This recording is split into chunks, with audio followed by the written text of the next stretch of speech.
नेहिया के रसरी अपना बचवा से तोड़ के। हाँ तो दोस्तों नमस्कार, मेरा नाम है सोनू। आप देख रहे हैं सोनू रियल भोजपुरी चैनल। अगर आप लोग हमारे चैनल पर नए हैं तो चैनल को सब्सक्राइब कर लीजिए और बेल आइकन घंटी जरूर दबा लीजिए ताकि हमारे वीडियो का नोटिफिकेशन आप तक जल्द से जल्द पहुंच जाए। मैं बता देना चाहता हूं कि पवन सिंह का एक गाना आया है सुर म्यूजिक से, जिस गाने का नाम है बाबूजी।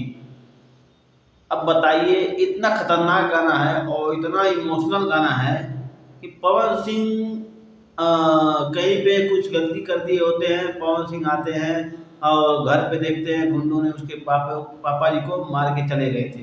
अब पवन सिंह साइकिल चलाते चलाते आते हैं, उसके बाद देखते हैं कि बाबूजी के द्वार पे, मेरे घर के सामने कोई भीड़ जुटा हुआ है। वहां पर पे जा करके देखते हैं तो देखते हैं उनके बाबूजी मर के पड़े हुए हैं। उसके बाद इतना दर्दनाक गाना गाते हो।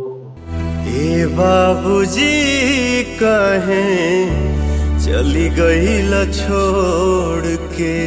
भाई दिल को छू जाने वाला गाना है।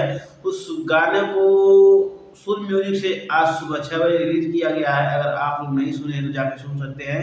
बाकी आपके क्या राय है? और पवन सिंह के पिताजी तो बहुत दिन पहले ही गुजर गए थे। उस गाने में रियल इमोशनल दिख रहा है और रियल मतलब सब कुछ रियल दिख रहा है, लेकिन इतना धांसू गाना है, इतना खतरनाक गाना है जो पवन सिंह की आवाज़ में आया है। और मिलते हैं नेक्स्ट वीडियो में पूरा फुल रिव्यू के साथ। बने रहिएगा, तब तक के लिए धन्यवाद।